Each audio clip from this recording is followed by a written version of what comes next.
तो चलिए यहाँ हम एक पेपर सॉल्व कर रहे हैं। हाई स्कूल मुख्य परीक्षा वर्ष 2022 ये बोर्ड का पेपर है कक्षा 10वीं का। विषय है सामाजिक विज्ञान।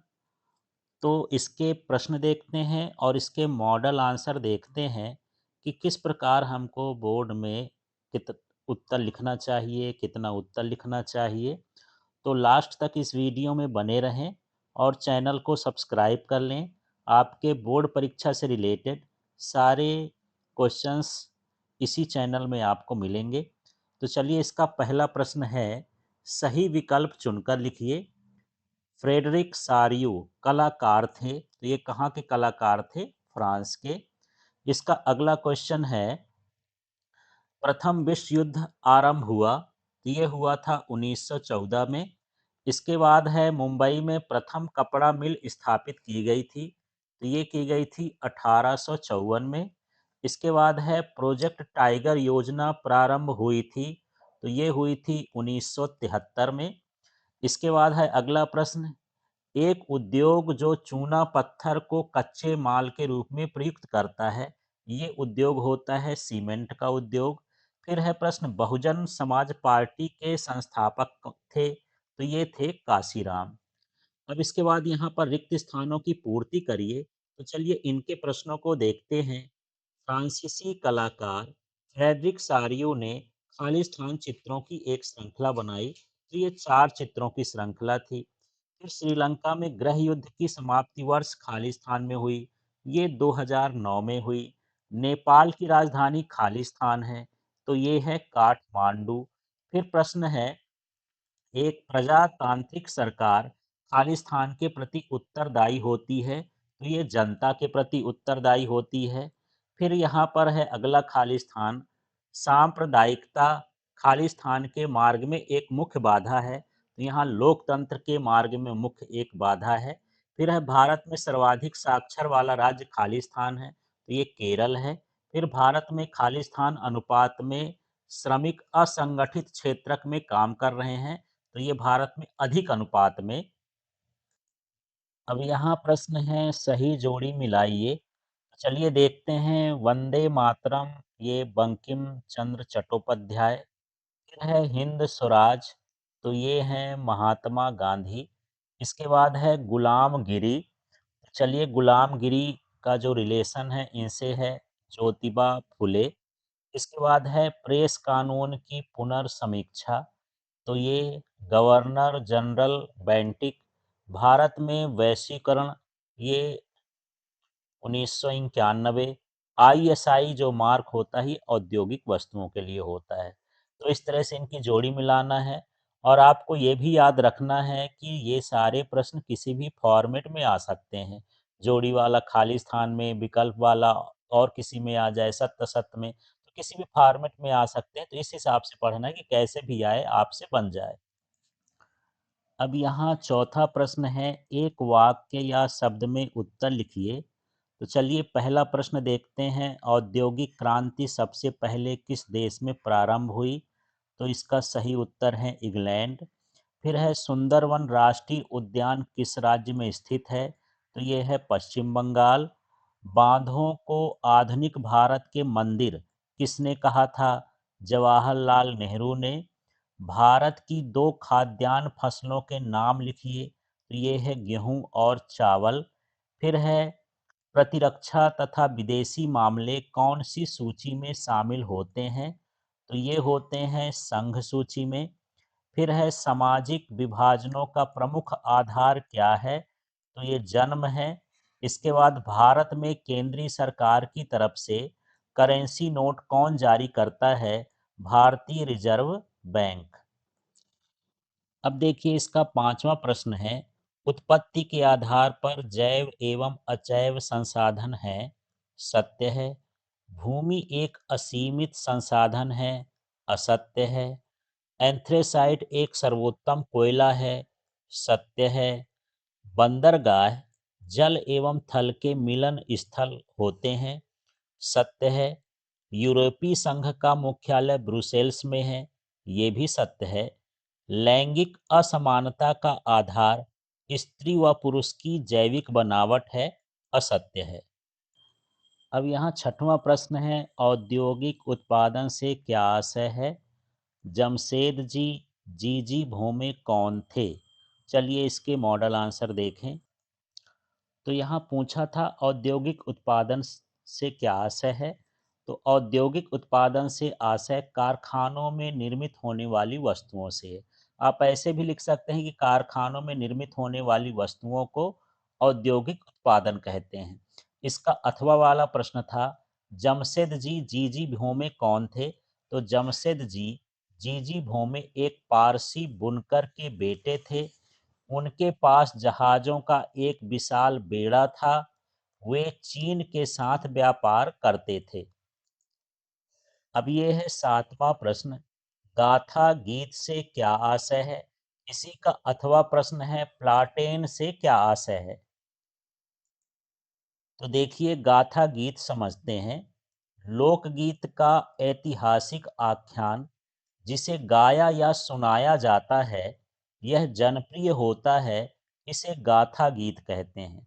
तो एक ऐतिहासिक आख्यान होता है लोकगीत के रूप में, जिसके गाकर गाते हैं या सुनाते हैं, उसी को गाथा गीत कहते हैं। फिर दूसरा था प्लाटेन क्या है? तो प्लाटेन एक बोर्ड होता है जिसे कागज के पीछे दबाकर टाइप की छाप ली जाती थी। लेटर प्रेस छपाई का ये महत्वपूर्ण अंग है जो लकड़ी या लोहे का बना होता है। अब यहाँ आठवां प्रश्न देखते हैं, मृदा अपरदन से क्या तात्पर्य है? बांगर क्या है? तो यहाँ देखिए, भूमि के कटाव एवं बहाव की क्रिया को मृदा अपरदन कहते हैं। आप अपना कुछ याद किए हों तो उस तरह से भी लिख सकते हैं। ये केवल नमूने के लिए है कि इस तरह के आंसर देना चाहिए। इससे बड़ा लिखना चाहें तो बड़ा भी लिख सकते हैं। फिर इसी का अथवा है, बांगर किसे जाता है? तो पुरानी जलोढ़ मिट्टी को बांगर कहा जाता है। बांगर सिलेटी रंग की चिकनी मिट्टी होती है। यह कम उपजाऊ होती है, जो नदियों द्वारा निर्मित होती है। इसका नौवां प्रश्न देखिए, अभयारण्य किसे कहते हैं? केंद्रीय वन आयोग क्या है? तो देखिए इनका मॉडल आंसर, अभयारण्य वन्य प्राणियों को संरक्षित और प्रजातियों को सुरक्षित करने के लिए प्राकृतिक स्थल है।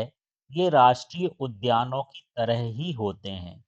अब अथवा वाला प्रश्न है, केंद्रीय वन आयोग का कार्य आंकड़े व सूचनाएं प्रकाशित एवं एकत्रित करना, तकनीकी सूचनाओं को प्रसारित करना, बाजार की स्थिति का पता लगाना एवं सभी के बीच समन्वय स्थापित करना। तो आप इसको नंबर वाइज भी, पॉइंट वाइज भी लिख सकते हैं, इकट्ठा भी लिख सकते हैं। इसकी स्थापना केंद्र सरकार द्वारा 1965 में की गई थी। फिर यहाँ 10वां प्रश्न देखिए, नगद एवं व्यापारिक फसलों से क्या आशय है?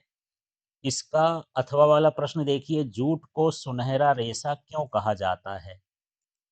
अब इसमें कुछ प्रश्न ऐसे भी हो सकते हैं जो इस वर्ष सिलेबस में ना हो, पर इसमें परीक्षा में जो आए हैं उनका हम रिवीजन कर रहे हैं, इसलिए पूरे प्रश्नों को देखते हैं। तो यहाँ 10वां प्रश्न है, प्रश्न का उत्तर है, ऐसी फसलें जो प्रत्यक्ष रूप से भोजन के लिए उत्पन्न नहीं की जाती हैं, जैसे चाय, कॉफी, तिलहन आदि। इन फसलों को बेचकर नगद राशि प्राप्त की जाती है। इन्हें नगद फसल या नगदी फसलें कहते हैं। फिर इसमें अथवा था, जूट को सुनहरा रेशा क्यों कहा जाता है? तो जूट का रेशा सोने की तरह चमकीला होता है, उपयोगी और सस्ता होता है। व्यापारिक महत्व का होने से इसे भारत में सुनहरा रेशा कहा जाता है। अब ये प्रश्न है, समरूप समाज से क्या आशय है? और इसी का अथवा वाला प्रश्न है, अश्वेत शक्ति आंदोलन से क्या आशय है? तो देखिए 11वां प्रश्न है, ऐसा समाज जिसमें धर्म, जाति, समुदाय की जड़ें गहरी नहीं होती हैं, उसे समरूप समाज कहते हैं। अब यहाँ पर देखते हैं कि यह आंदोलन नस्लवाद के खिलाफ उग्रता से सामने आया। यह सन 1966 से 1975 तक चलता रहा। तो इसी आंदोलन को क्या कहा जाता है? अश्वेत शक्ति आंदोलन। अब इसका 12वां प्रश्न देखिए, लोकतंत्र में निर्णय लेने में देरी का कारण लिखिए। अथवा का प्रश्न है, आर्थिक विकास किस कारक पर निर्भर करता है? तो यहाँ था, लोकतंत्र में निर्णय लेना देरी क्यों होती है, लोकतंत्र में निर्णय लेने के लिए? तो यहाँ लोकतंत्र में जनता का महत्वपूर्ण स्थान होता है, अतः जनता के हित में सोच समझकर निर्णय लेने के कारण निर्णय में देरी होती है। फिर है, आर्थिक विकास किन कारकों पर निर्भर करता है? तो देखिए, आर्थिक विकास जनसंख्या का आकार एवं गुणवत्ता पर, आर्थिक सरकारी नीतियों पर, वैश्विक स्थिति पर, शासकीय निर्णयों पर निर्भर करता है। अब यहाँ 13वां प्रश्न देखते हैं, मुद्रा क्या है? अथवा का प्रश्न देखिए, विकास के लिए ऋण की भूमिका लिखिए। प्रश्नों का सही तरीका है हल करने का, यदि कोई प्रश्न आपसे कम आ रहा है, नहीं बन रहा है, तो उसको छोड़ के नहीं आना है, उससे संबंधित कुछ ना कुछ अवश्य लिख के आना है। ना हो तो आप उसका क्रमांक डाल के आइए, क्योंकि बोनस नंबर फिर नहीं मिलता है यदि क्रमांक नहीं डाल के रखते हैं। यदि आउट ऑफ सिलेबस आया, बोनस नंबर देना है, तो क्रमांक डालना ज़रूरी होता है। तो चलिए इसका 13वां प्रश्न देखते हैं। ऐसी वस्तु जिसे सर्वसम्मति से वस्तुओं के लेन-देन एवं ऋण भुगतान हेतु प्रयोग किया जाता है, उस वो मुद्रा कहलाती है। प्रश्न था, मुद्रा क्या कहलाती है? इस पर जनता का विश्वास होता है। अब यहाँ पर देखिए कि ऋण की आवश्यकता क्यों होती है? तो विकास में ऋण की भूमिका महत्वपूर्ण है। उत्पादन के लिए पूंजी की जरूरत को ऋण के माध्यम से पूर्ण किया जाता है, जिससे उत्पादक लाभ प्राप्त करके विकास में योगदान करता है। विकास में ऋण एक सकारात्मक भूमिका का निर्वहन करता है। तो अपने शब्दों में अपने से समझ के भी इस प्रश्न का उत्तर आप दे सकते हैं। अब इसका 14वां प्रश्न है, वैश्वीकरण क्या है? अथवा करके प्रश्न है, बहुराष्ट्रीय कंपनियों से क्या आशय है? तो देखिए, वैश्वीकरण समझते हैं। वैश्वीकरण में एक देश अन्य देशों से वस्तु, सेवा, पूंजी एवं बौद्धिक संपदा का अप्रतिबंधित आदान प्रदान कर सकता है। इसमें पूरा विश्व एक मंच पर कार्य करता है। यह खुली अर्थव्यवस्था का समर्थन करता है। अब इसके अथवा वाला प्रश्न था, बहुराष्ट्रीय कंपनियां। तो देखते हैं, ऐसी कंपनी जो एक से अधिक राष्ट्रों में उत्पादन करती है एवं बेचती है। ये कंपनी बड़े पैमाने पर उत्पादन कर अवसरों का लाभ उठाती है। इन्हें बहुराष्ट्रीय कंपनी कहा जाता है। तो मैं कई बार बता चुका हूँ, ये नमूने के लिए हैं। यदि इससे आप ज़्यादा लिख सकते हैं, अच्छा लिख सकते हैं, तो उस तरह आप आंसर ज़रूर लिखें। अब इसका 15वां प्रश्न देखते हैं, काला बाजारी क्या है? अथवा का प्रश्न है, सूचना का अधिकार किसे कहते हैं? तो इसमें देखिए, काला बाजारी या काला बाजार क्या है? जब उत्पादक एवं व्यापारी बाजार में कृत्रिम रूप से वस्तुओं की कमी कर देते हैं, तो उपभोक्ता को अधिक दामों पर वस्तुएं खरीदनी पड़ती हैं या क्रय करनी पड़ती है। इसे काला बाजारी या काला बाजार कहते हैं। अब सूचना का अधिकार क्या होता है? तो इसमें देखिए, अथवा वाले प्रश्न का उत्तर, भारत में वर्ष 2005 से सूचना का अधिकार लागू किया गया है, जिसमें विभिन्न सरकारी कार्यालयों से साधारण सी औपचारिकता पूर्ण कर जनसाधारण को विभिन्न सूचनाएं प्राप्त करने का अधिकार प्राप्त होता है। अब देखिए, ये है स्टेपलर्स, फुलर्स तथा कार्डिंग से क्या आशय है? अथवा प्रश्न देखिए, 1840 के दशक के बाद रोजगार की स्थिति का विश्लेषण कीजिए। देखिए, सबसे पहले स्टेपलर समझते हैं। ऐसा व्यक्ति जो रेशों के अनुसार ऊन को छांटता है, उसे स्टेपलर कहा जाता है। फिर इसका दूसरा था फुलर। ऐसा व्यक्ति जो फुल करता है, अर्थात चुन्नटों के सहारे कपड़ों को इकट्ठा करता है, उसे फुलर कहते हैं। इसके बाद है कार्डिंग। इसमें कपास या ऊन की कताई के लिए तैयार किया जाता है, तो इस क्रिया को कार्डिंग कहते हैं। अब यहाँ पर अगला वाला प्रश्न देखते हैं। 1840 के दशक में रोजगार की स्थिति पूर्णतः अनुकूल रही। शहर निर्माण की प्रक्रिया में वृद्धि हुई। सड़क या यातायात सुविधा में वृद्धि हुई। जल का प्रबंधन हुआ। वित्त का प्रबंधन के साथ ही परिवहन उद्योग में तेजी से विस्तार हुआ। व्यक्तियों को सुगमता से रोजगार प्राप्त होने लगा। अब इस प्रश्न को देखते हैं। 17वां प्रश्न है, हमें खनिजों के संरक्षण की आवश्यकता क्यों है? अथवा का प्रश्न देखिए, ऊर्जा के परंपरागत साधनों को उदाहरण सहित लिखिए। तो चलिए इसके उत्तर को देखते हैं। 17वां, खनिज पदार्थ के असंतुलित विदोहन से प्रकृति का संतुलन खराब हुआ है। साथ ही अत्यधिक उपयोग से वातावरण प्रदूषित हुआ है। अतः भावी पीढ़ी के सुचारू जीवन के लिए वर्तमान में खनिज पदार्थों का संरक्षण आवश्यक है। अब परंपरागत स्रोतों की बात करते हैं। ऊर्जा सभी क्रियाकलापों के लिए आवश्यक है। ऊर्जा के परंपरागत साधनों में लकड़ी, उपले, कोयला, पेट्रोलियम, प्राकृतिक गैस तथा विद्युत सम्मिलित है। व्यक्ति खाना पकाने में, रोशनी व ताप के लिए, गाड़ियों के संचालन तथा उद्योगों में मशीनों के संचालन के लिए ऊर्जा का उपयोग करता है। उदाहरण के लिए कोयला है, पेट्रोलियम है, प्राकृतिक गैस है, विद्युत है। ये सभी परंपरागत स्रोत कहलाते हैं। अब यहाँ प्रश्न है, आधारभूत उद्योग से क्या आशय है? उदाहरण सहित लिखिए। अथवा का प्रश्न है, जल प्रदूषण को नियंत्रित करने हेतु कोई 3 उपाय लिखिए। तो देखिए 18वां प्रश्न, ऐसे उद्योग जिन पर अन्य उद्योग निर्भर होते हैं उन्हें आधारभूत उद्योग कहते हैं। उदाहरण है लोहा, इस्पात, तांबा उद्योग आदि। और इसमें चाहें तो आप अपने से भी कुछ चीज़ें जोड़ सकते हैं, लिख सकते हैं। ये केवल नमूने के लिए हैं इसके उत्तर।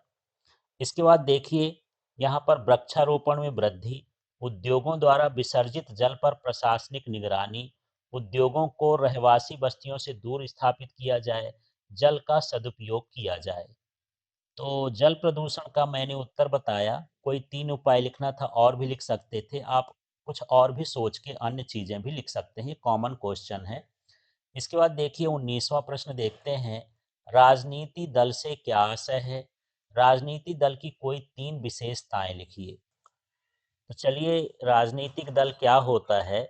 राजनीति दल नागरिकों का एक संगठित समूह होता है जो सरकार पर अपना अधिकार जमाने का प्रयास करता है। यह दल राजनीतिक इकाई के रूप में कार्य करता है। 3 अंक का प्रश्न है, इसको और बड़ा करके भी आप लिख सकते हैं, कुछ उदाहरण भी लिख सकते हैं। इसके बाद देखिए राजनीति दल की विशेषताएं। जनमत निर्माण में महत्वपूर्ण भूमिका होती है। राजनीति दल चुनाव प्रक्रिया में भाग लेते हैं। राजनीति दल सरकार बनाते भी हैं और चलाते भी हैं। राजनीति दल अपने अनुसार योजनाएं बनाते हैं। अब देखिए 20वां प्रश्न है, दिए गए भारत के मानचित्र में अभ्रक तथा मैग्नीज क्षेत्रों को दर्शाना है। इसमें अजमेर में हजारीबाग, बालाघाट, सुंदरगढ़, यहाँ पर अभ्रक और मैंगनीज पाया जाता है, पर भारत के किस स्थान पर पाया जाता है उसको हमको दर्शाना है। इसका अथवा वाला प्रश्न भी देखते हैं। भारत के मानचित्र में ऊर्जा के परंपरागत स्रोतों, मतलब कोयला और पेट्रोलियम, इनको दर्शाना है। रानीगंज है, कोरबा है, विजयपुर और सोनीपत। तो चलिए यहाँ पर देखते हैं अभ्रक और मैंगनीज क्षेत्र। तो ये अजमेर हो गया राजस्थान, बालाघाट ये मध्य प्रदेश हो गया, ये हजारीबाग बिहार, और ये सुंदरगढ़ पश्चिम बंगाल। इस तरह से आपको यहाँ पर इनको दर्शाना है, बिंदु बनाना है, उनका नाम लिख देना है, लोकेशन उनको बताना है। इसके बाद परंपरागत स्रोत वाले ये सोनीपत हो गया, विजयपुर हो गया, कोरबा हो गया, रानीगंज हो गया। तो इनकी प्रैक्टिस कर लीजिएगा आप, तो ये बन जाएंगे आसानी से। अब देखिए 21वां प्रश्न, असहयोग आंदोलन के कोई 4 कारण लिखिए। अथवा का प्रश्न है, सविनय अवज्ञा आंदोलन का वर्णन कीजिए। तो चलिए यहाँ 21वां प्रश्न है, असहयोग आंदोलन के कारण विदेशी वस्तुओं का बहिष्कार, सरकारी उत्सवों का बहिष्कार, सरकारी अवैतनिक पदों का बहिष्कार, सरकारी उपाधियों का त्याग और स्वतंत्रता प्राप्ति होती जन जागृति। अब हम बात करते हैं सविनय अवज्ञा आंदोलन की। तो देखिए, गांधी जी ने सविनय अवज्ञा आंदोलन का शुभारंभ नमक कानून का उल्लंघन करके किया था। 12 मार्च 1930 को गांधी जी ने दांडी के लिए प्रस्थान किया था। यह घटना दांडी यात्रा के नाम से प्रसिद्ध है। अब इसका कार्य क्या था? नमक कानून तोड़ करके नमक बनाया जाए, विदेशी वस्त्रों का त्याग कर उसकी होली जलाई जाए, शासकीय नौकरी को छोड़ा जाए, जनता सरकार को कर न दे। अब यहाँ 22वां प्रश्न है, लोकतंत्र की सफलता में बाधक किन्हीं चार तत्वों को लिखिए। अथवा का प्रश्न देखिए, लोकतंत्र की बाधाओं को दूर करने के कोई चार उपाय लिखिए। अब ये लोकतंत्र की सफलता में बाधक तत्व हैं, इनकी आप जो है डिटेल भी कर सकते हैं। ये है सामाजिक कुरीतियाँ, अशिक्षा, संचार साधनों का दुरुपयोग, गरीबी, जाति व धर्म। तीन का आपको डिटेल भी करना है अपने शब्दों में। इसके बाद यहाँ लोकतंत्र की बाधाओं को दूर करने के उपाय, ये अथवा का प्रश्न था। भ्रष्टाचार को दूर करना, शिक्षा का प्रसार करना, रोजगार की वृद्धि करना, सामाजिक कुरीतियों को दूर करना, मूल्य शिक्षा का विकास करना। अब ये 23वां प्रश्न है, उपभोक्ता जागरूकता का महत्व चार बिंदुओं पर लिखिए। अथवा का प्रश्न है, उपभोक्ता शोषण के चार बिंदु लिखिए। तो यहाँ प्रश्न था उपभोक्ता जागरूकता का महत्व, तो ये पॉइंट है। शोषण से बचाव, अधिकतम संतुष्टि की प्राप्ति, मानसिक संतोष, हानिकारक वस्तुओं से बचाव और बचत में वृद्धि। इनकी छोटी छोटी व्याख्या भी आपको लिखना है। इसके बाद यहाँ पर देखिए, उपभोक्ता के शोषण के बिंदु, कम नापतोल, मिलावट, अधिक कीमत, वस्तु का कृत्रिम अभाव, गलत जानकारी, असंतोषजनक व्यवहार। इसमें भी सबकी हमको छोटी छोटी व्याख्या करना है अपनों शब्दों में। कम से कम 4 नंबर का है, तो चारों में थोड़ी थोड़ी व्याख्या करना है। इस तरह से ये पेपर है। तो ये बोर्ड का पेपर था, बोर्ड का मॉडल आंसर था, केवल आपको तरीका समझना था। इन सभी प्रश्नों को आप एक बार आप देखिए, बड़े प्रश्नों को लिख करके देखिए। जहाँ पर छोटी छोटी डिटेल है उसको थोड़ा सा उसके अंक के हिसाब से आप बड़ा कर सकते हैं, और यदि आप अधिक जानते हैं तो उसके हिसाब से और अधिक भी आप लिख सकते हैं।